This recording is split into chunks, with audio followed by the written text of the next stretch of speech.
Ako som už spomínal, pán Tanko, chcete reagovať na môj rozhovor s Alexandrom Daškom a Vladimírom Ledeckým. Čo vás na tomto rozhovore zaujalo? Viete čo, skôr som ja aj ostatní Rómovia v rámci Slovenska sú pohoršení, že štát tu ide podporovať nejaký rómsky dom na Slovensku, ktorý má byť v Košiciach a sme zásadne Rómovia zo Slovenska sú pobúrení touto správou, že ide sa opäť niečo robiť, to, čo by sa nemalo, pretože investícia vyše 20 miliónov eur je naozaj obrovské množstvo peňazí a nesúhlasíme s tým, aby také niečo na Slovensku vzniklo, nejaký mediálny rómsky dom, pretože to Rómom nijako nepomôže. Rómom práve naopak pomôže vzdelanie, práca a ostatné veci, ale tento rómsky dom si myslím, že je ušitý priamo na kožu nejakým ľuďom, ktorí len chcú opäť na tomto zarobiť. Hej. Rómovia nepotrebujú rómsky dom. Rómovia potrebujú prácu, vzdelanie a pokiaľ táto spoločnosť im to umožní, tak budeme veľmi radi, pokiaľ sa naskytnú nejaké pracovné príležitosti. My nepotrebujeme rómsky dom za 20 miliónov eur. Hej, to, čo niekto vymyslel. Áno, je to pravda, že v Maďarsku je rómsky dom. Ja som tam bol viackrát. Videl som, čo sa tam deje a môžem povedať, že ten rómsky dom v Maďarsku ani vonkoncom nepomáha Rómom tak, ako by malo. Treba vytvárať, treba začať spolupracovať so štátnymi úradmi ohľadom segregácie, zamestnanosti a tak ďalej. Ten najväčší problém je to, že na Slovensku už bolo veľa pokusov na Rómoch a nič nevyšlo z toho. Hej. Ja dávam za pravdu aj pánovu Ledeckému, ktorý to veľmi na základe tej relácie, čo ste robili, veľmi dobre povedal. Ten človek má veľmi dobrý prehľad o týchto veciach. Ja netvrdím, že pán Daško tie zle rozprával. Áno, vízia je veľmi krásna, hej, ale tu sa všetci točíme len okolo peňazí. Hej. Všetci sa točíme okolo festivalov, projektov a tak ďalej. Pokiaľ by štát nezrušil základnú vojenskú službu a povinnú prácu, tak by nebol taký problém, ako je doteraz. Vyše 30 rokov sa tu naozaj tie eurofondy dávajú tam, kam nemajú. Dobre, pán Tanko, naozaj toto sme si do istej miery vysvetlili aj v tej relácii. Pán Ledecký argumentoval v podstate na začiatku relácie podobne ako vy, ale keď mu pán Daško vysvetlil, že ten mediálny dom má byť vo viacerých sekciách, že tam má byť slovenská sekcia, maďarská sekcia, rómska sekcia, to znamená všetky tie jazyky, v ktorých Rómovia na Slovensku komunikujú, že to má byť vo viacerých mestách, že to má slúžiť na pozitívnu prezentáciu toho, čo sa darí a nie to, čo sa nedarí v rómskych komunitách, tak aj pán Ledecký tak trochu uznal, dobre, veď uvidíme, ako to dopadne. Druhá tá diskusia bola o 50 miliónoch, ktoré majú viesť k výsadbe stromov v okolí rómskych osád. Tam takisto to nie je celkom tak, že sa budú sadiť len stromčeky, ale že to má ísť aj na výchovu, vzdelávanie, že to má ďaleko viac rôznych odnoží a funkcií. Nepomohlo by, keby ste si tieto veci vydiskutovali priamo s pánom Daškom, išli sa pozrieť na úrad splnomocnenca vlády, tak ako sme to dohodli, viac menej aj medzi ním a pánom Ledeckým a podrobnejšie si pozreli tieto projekty, prípadne prišli s nejakými vlastnými projektami? Viete, pán redaktor, problém je v tom, že ak prídete na úrad splnomocnenca vlády a prídete s nejakým dobrým nápadom, tak prejde aj 5 rokov, pokiaľ sa to zrealizuje. Hej. Vymení sa vláda, vymení sa splnomocnenec a tak ďalej. A samozrejme, hovorím ešte raz, Rómovia nepotrebujú rómske domy. Na čo to je? Rómovia potrebujú žiť, lebo teraz momentálne všetci občania tejto krajiny len prežívajú. Hej, to je jedna vec. A povedzte mi, na čo je komu rómsky dom? Veď úrad splnomocnenca vlády nemá také kompetencie, aby urobil zo dňa na deň život tým Rómom lepším. Hej. A najväčší problém je v tom, že na čo je ten 22 miliónov eur. 22 miliónov eur. Viete si to predstaviť, aká to je suma? Otázka znie, kto to ďalej bude financovať? Čo sa tam bude diať? Bude tam nejaká rómska pracovná agentúra, ktorá bude pomáhať ľuďom prácu hľadať? Bude tam nejaké školiace stredisko? Bude tam nejaké stredisko školiace tých, ktorí chcú pracovať? Veď na Slovensku už bolo x projektov, x školení, ako je murár, tesár a tak ďalej, ale k ničomu to neviedlo. Hej?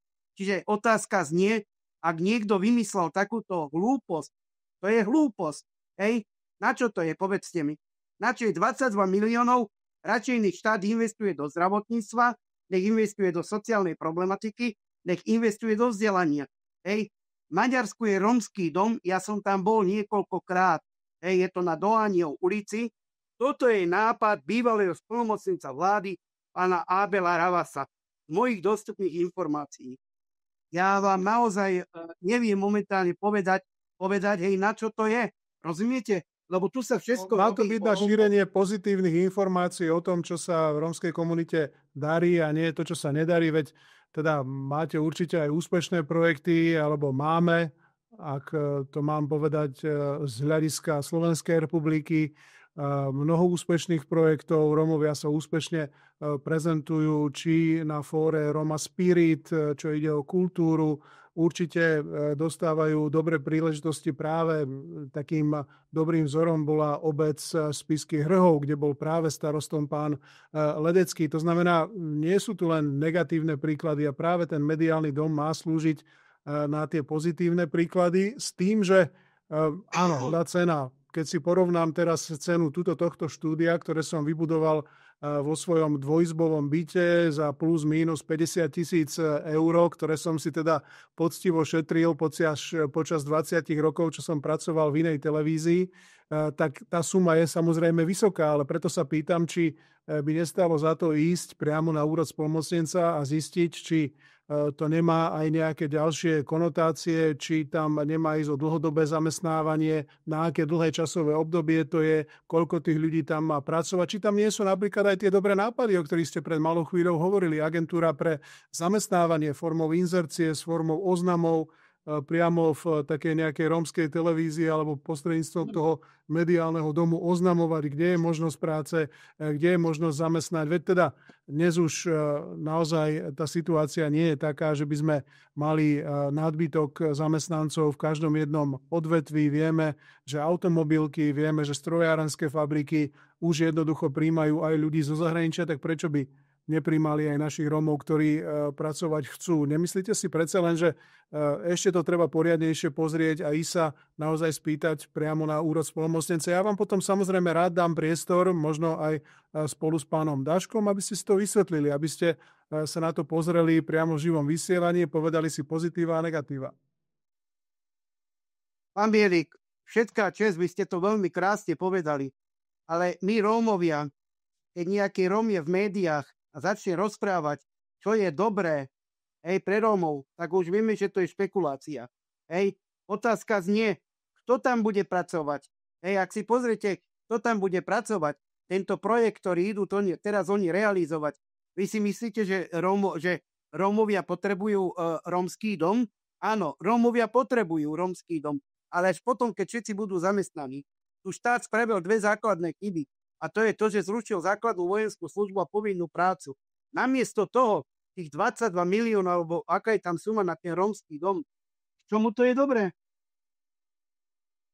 No, dobre. A čo hovoríte na ten projekt výsadby stromov v okolí rómskych osád? Tam naozaj sa často stáva, že Rómovia z osád kradnú v podstate drevo z lesov, používajú ho na kúrenie. Je to samozrejme v núdzi.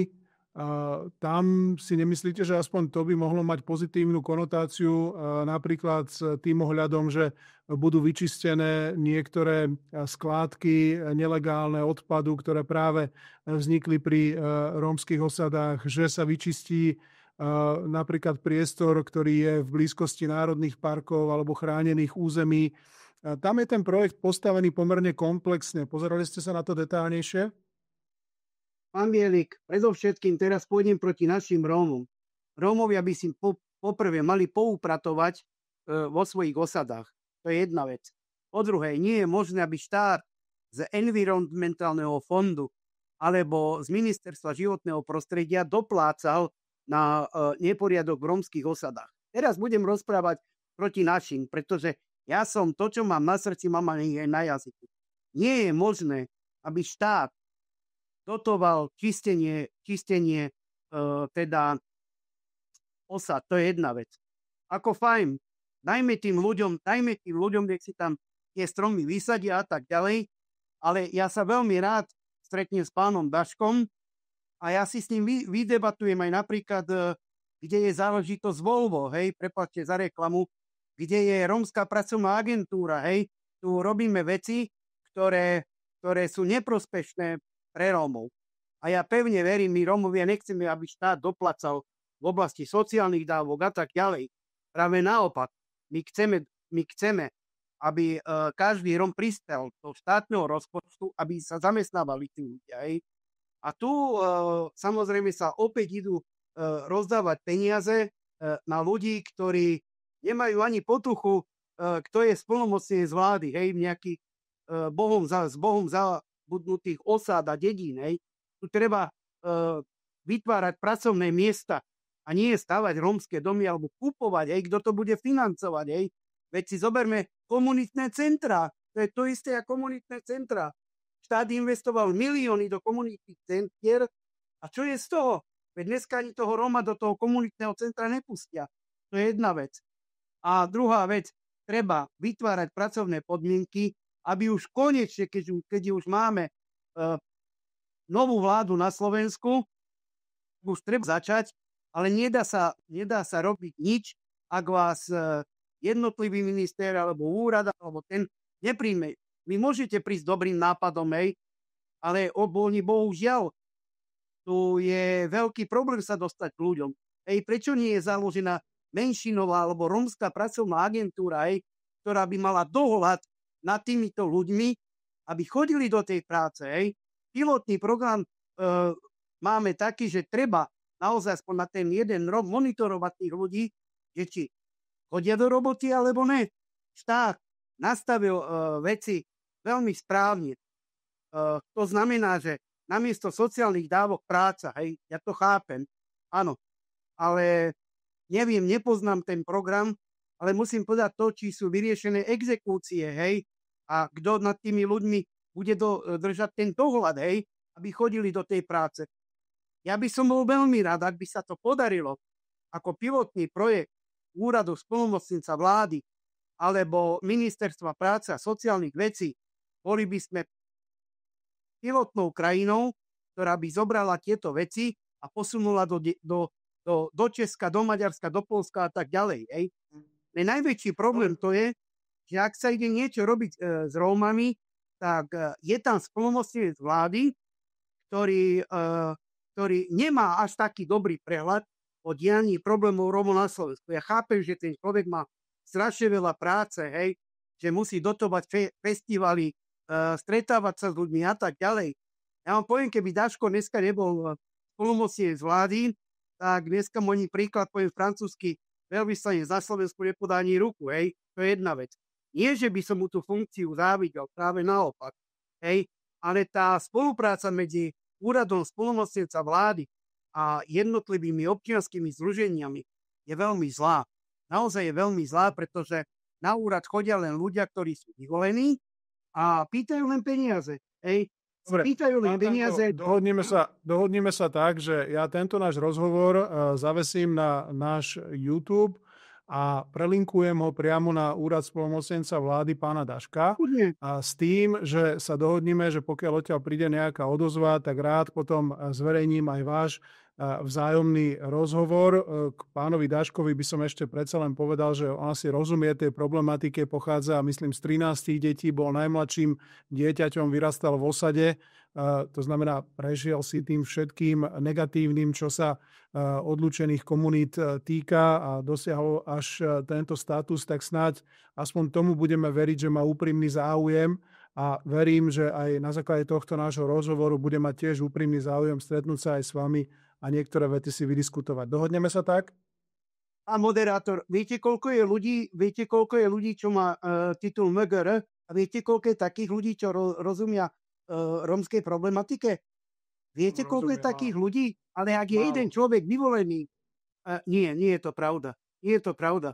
Pretože medzi nami Rómami sú inžinieri, doktori, pardon, tak právnici, ste to mysleli ináč. hej. Okay. Hej, tak som to myslel. Hej, ja som to nemyslel v tom. Najväčší problém je v tom, že kde má úrad splnomocnenca vlády rómsky poradný orgán? Kde má? Je zaujímavé, že na úrade splnomocnenca vlády stále pracujú len ľudia, ktorí od Matoviča tam stále pracujú ľudia. A toto strana Smer SD toleruje?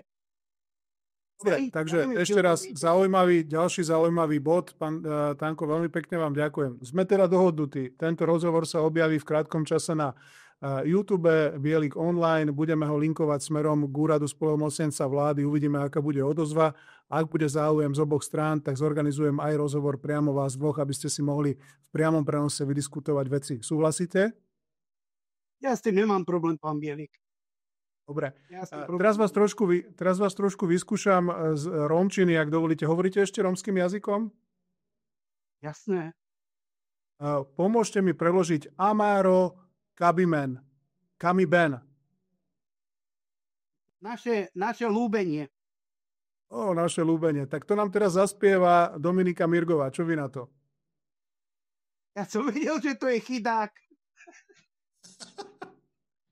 Dobre, tak sa veľmi teším.